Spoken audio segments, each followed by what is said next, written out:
Assalamualaikum warahmatullahi wabarakatuh. Kepada yang terhormat, Bapak Muhammad Ali selaku dosen pengampu mata kuliah transformasi digital, serta teman-teman sekalian yang berbahagia. Perkenalkan, nama saya Reza Ilham Karisma Danindra dengan NIM 2010 5241029. Di sini saya ingin menyampaikan materi mengenai pengaruh perkembangan teknologi terhadap industri jasa pada bidang transportasi dan e-commerce di Indonesia. Baik, pada presentasi kali ini saya akan membawakan 4 subbab, yaitu yang pertama adalah perkembangan teknologi, yang kemudian industri jasa, kemudian transportasi online di Indonesia, serta e-commerce di Indonesia. Kemudian yang pertama adalah perkembangan teknologi. Perkembangan teknologi sendiri berlangsung sangat pesat, sehingga para ahli menyebut fenomena ini sebagai suatu bentuk revolusi. Saat ini, Internet of Things sudah banyak diterapkan di berbagai bidang kehidupan manusia, baik bidang keilmuan maupun bidang industri, barang ataupun jasa.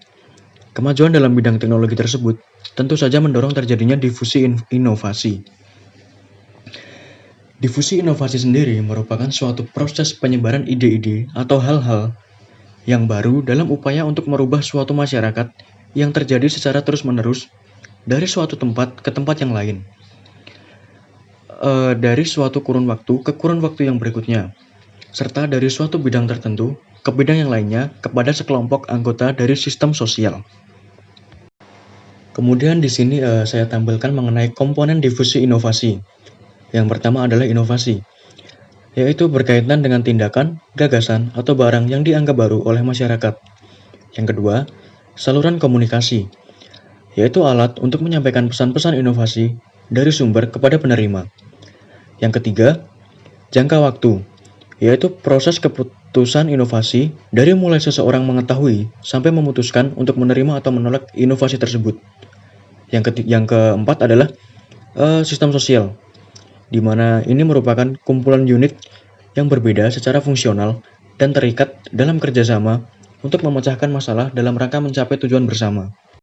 Selanjutnya adalah proses putusan inovasi, di mana di sini terdapat 5 tahapan. Yang pertama adalah tahap awareness atau kesadaran, yaitu tahap ketika seseorang tahu dan sadar ada suatu inovasi sehingga muncul suatu kesadaran terhadap hal tersebut. Yang kedua adalah tahap interest atau keinginan, yaitu tahap ketika seseorang mempertimbangkan sikap pada inovasi yang terjadi, sehingga ia mulai tertarik. Yang ketiga adalah tahap evaluation atau evaluasi, yaitu tahap ketika seseorang membuat suatu keputusan apakah ia menerima atau menolak inovasi yang ditawarkan, sehingga saat itu ia melakukan evaluasi. Yang keempat, tahap trial atau mencoba, yaitu ketika seseorang melaksanakan keputusan yang telah dibuatnya sehingga ia mulai mencoba suatu perilaku yang baru. Yang kelima, tahap adoption atau adopsi, yaitu ketika seseorang memastikan atau mengkonfirmasi putusan yang ia ambil sehingga mulai mengadopsi perilaku baru tersebut. Selanjutnya adalah industri jasa. Industri jasa memiliki sektor yang sangat beraneka ragam seperti rumah sakit, kantor pos, bank, hotel, sekolah-sekolah, lembaga asuransi, transportasi, dan bahkan perdagangan. Menurut Philip Kotler dan Gary Armstrong yang diterjemahkan oleh Wilhelmus W. Kewatun, jasa adalah setiap kegiatan atau manfaat yang dapat diberikan oleh suatu pihak kepada pihak lainnya yang pada dasarnya tidak berwujud, tidak pula berakibat kepemilikan terhadap sesuatu. Jasa sendiri adalah suatu aktivitas yang tidak berwujud, di mana tujuan utama transaksinya dirancang untuk menyediakan kepuasan yang diinginkan kepada pelanggan. Kemudian ada karakteristik atau ciri-ciri jasa, yaitu intangibility atau tidak berwujud. Jasa tidak berwujud, maka tidak mungkin pelanggan dapat melihat, merasakan, mendengar, atau mencium sebuah jasa sebelum membelinya. Yang kedua adalah variability atau keanekaragaman. Jasa merupakan suatu output yang heterogen, yang berarti banyak variasi bentuk, kualitas, dan jenis tergantung pada siapa, kapan, dan di mana jasa tersebut dihasilkan. Sehingga tidak ada output penyampaian jasa yang dapat sama persis. Yang ketiga adalah inseparable atau tidak dapat dipisahkan. Produksi dan konsumsi jasa sering dilakukan pada waktu yang bersamaan, sehingga kualitas suatu jasa ditentukan dalam proses interaksi antara penyedia dan penerimanya. Yang keempat, perishability, tidak dapat disimpan. Jasa ini tidak dapat tahan lama. Outputnya langsung habis setelah penyampaian jasa, oleh karenanya tidak dapat disimpan untuk penjualan atau penggunaan di kemudian hari. Selanjutnya adalah transportasi online di Indonesia. Kehadiran moda transportasi online ini pada akhirnya mengubah suatu kebiasaan masyarakat, di mana pada awalnya masyarakat masih menggunakan cara yang konvensional untuk menggunakan transportasi umum. Saat ini masyarakat mulai mengubah kebiasaan mereka dan beralih ke teknologi komunikasi untuk memesan transportasi umum secara online. Selain itu, pihak penyedia jasa transportasi online ini juga berhasil menyelesaikan suatu permasalahan transportasi ojek yang pada awalnya terkesan membuang waktu dengan mangkal di sebuah lokasi menjadi sebuah layanan transportasi eksklusif yang dapat dipesan melalui aplikasi dari smartphone sehingga lebih mudah dan menghemat waktu pelanggan maupun pengemudi. Serta yang ketiga adalah operator dari moda transportasi online ini juga menawarkan banyak jasa, sebagai contoh Gojek. Kemudian di sini saya jabarkan mengenai contoh layanan aplikasi yang disediakan oleh Gojek. Yang pertama adalah GoRide, yang memberikan jasa transportasi kepada pengguna untuk mengantarkan pengguna bepergian ke tempat yang ia tuju. Yang kedua adalah GoSend, jasa pengiriman barang dengan menggunakan sepeda motor yang dapat dipesan secara online. Yang ketiga, GoMart, memberikan jasa untuk berbelanja kebutuhan sehari-hari pengguna. Yang keempat, GoFood, jasa untuk pesan antar makanan ke alamat yang dituju. Yang kelima ada GoBox, yaitu jasa pengangkutan barang dalam jumlah yang banyak dengan menggunakan mobil bak terbuka ataupun tertutup. Dan yang keenam adalah GoClean, yaitu memberikan pelayanan untuk membersihkan rumah. Kemudian di sini terdapat sebuah tabel yang membahas mengenai perbedaan sebelum dan setelah adanya ojek online. Yang pertama, sebelum adanya ojek online, cara pemesanan masih secara konvensional. Kemudian setelah adanya ojek online, pemesanan secara online melalui aplikasi pada smartphone. Yang kedua, sebelum adanya ojek online, seringkali adanya keterbatasan tempat dan waktu untuk menggunakan transportasi umum. Sementara setelah adanya ojek online, penggunaan transportasi umum ini dapat dilakukan kapan saja dan di mana saja oleh masyarakat.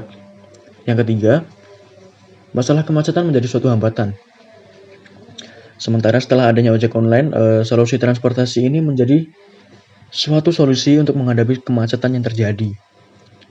Kemudian sebelum adanya ojek online, kurang terjaminnya keamanan pada transportasi umum. Sementara setelah adanya ojek online, keamanan menjadi faktor yang telah diperhatikan sehingga lebih terjamin. Yang kelima, sebelum adanya ojek online, citra ojek sebagai pekerjaan yang rendahan.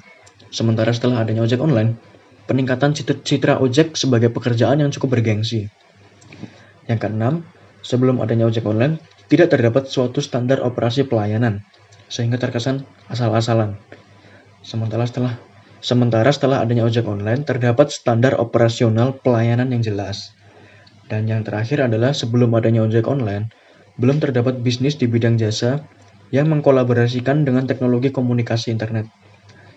Sementara setelah adanya ojek online, semakin banyak bisnis di bidang jasa yang mengkolaborasikan teknologi komunikasi internet. Selanjutnya adalah e-commerce di Indonesia. Definisi electronic commerce atau e-commerce menurut Laudo dan Laudon adalah suatu proses membeli dan menjual suatu produk secara elektronik oleh konsumen dan dari perusahaan ke perusahaan lainnya dengan komputer sebagai perantara transaksi bisnis. Terdapat beberapa alasan mengapa e-commerce semakin banyak digunakan oleh perusahaan-perusahaan, yaitu yang pertama, dapat menjangkau audiens di seluruh dunia. Yang kedua, dapat melakukan komunikasi interaktif dengan biaya yang efisien. Yang ketiga, dapat menjangkau target konsumen tertentu. Yang keempat, lebih mudah menyampaikan suatu perubahan informasi seperti harga. Yang kelima, meningkatkan pelayanan kepada pelanggan karena dapat diakses 24 jam. Yang keenam, mendapatkan feedback dari konsumen. Yang ketujuh, merupakan saluran distribusi alternatif. Dan yang kedelapan adalah biaya untuk promosi lebih efisien. Kemudian di sini terdapat jenis-jenis e-commerce. Yang pertama adalah B2B atau business to business. yaitu adalah transaksi bisnis antara pelaku bisnis dengan pelaku bisnis lainnya, dapat berupa kesepakatan spesifik yang mendukung kelancaran bisnis. Yang kedua adalah B2C atau business to consumer, aktivitas yang dilakukan produsen kepada konsumen secara langsung.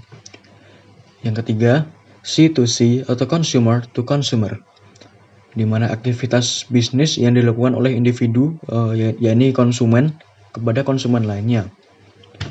Yang selanjutnya adalah C2B atau consumer to business. C2B merupakan suatu model bisnis di mana konsumen menciptakan dan membentuk suatu nilai akan proses bisnis. Selanjutnya adalah B2G, yaitu business to government. Merupakan turunan dari B2B, di mana perbedaannya adalah proses ini terjadi antara pelaku bisnis dan instansi pemerintah. Yang keenam adalah G2C, atau government to consumer. Ya, ini merupakan hubungan atau interaksi antara pemerintah dengan masyarakat. Konsumen dalam hal ini masyarakat dapat dengan mudah menjangkau pemerintah sehingga memperoleh kemudahan dalam pelayanan sehari-hari. Selanjutnya adalah klasifikasi bisnis e-commerce di Indonesia. Yang pertama adalah listing atau iklan baris. Ya, ini platform di mana para individu dapat memasang barang jualan mereka secara gratis. Kemudian pendapatan diperoleh dari iklan premium. Jenis iklan baris seperti ini cocok bagi penjual yang hanya ingin menjual barang dengan kuantitas kecil. Contohnya adalah OLX, berniaga.com. Dan hal ini termasuk dalam kelompok B2C serta C2C. Yang kedua adalah online marketplace. Model bisnis di mana website yang bersangkutan tidak hanya membantu mempromosikan barang dagangan saja, tapi juga memfasilitasi transaksi uang secara online. Seluruh transaksi online harus difasilitasi oleh website yang bersangkutan. Contohnya adalah Tokopedia, Bukalapak. Hal ini termasuk dalam C2C. Yang ketiga adalah shopping mall. Model bisnis ini mirip seperti marketplace, namun penjual yang bisa berjualan di sana haruslah penjual atau brand ternama, karena proses verifikasi yang ketat. Contohnya adalah Blibli dan Zalora.com. Ini termasuk dalam kelompok B2B dan B2C. Selanjutnya adalah toko online. Model bisnis ini cukup sederhana, yakni sebuah toko online dengan alamat website atau domain sendiri, di mana penjual memiliki stok produk dan menjualnya secara online kepada pembeli. Contohnya adalah lazada.co.id dan bineka.com. Ini termasuk dalam kelompok B2C. Yang kelima adalah toko online di media sosial. Banyak penjual di Indonesia yang menggunakan situs media sosial seperti Facebook, Twitter, dan Instagram untuk mempromosikan barang dagangan mereka. Siapapun yang berjualan dengan media sosial ini termasuk dalam pelakunya. Hal ini termasuk dalam kelompok C2C.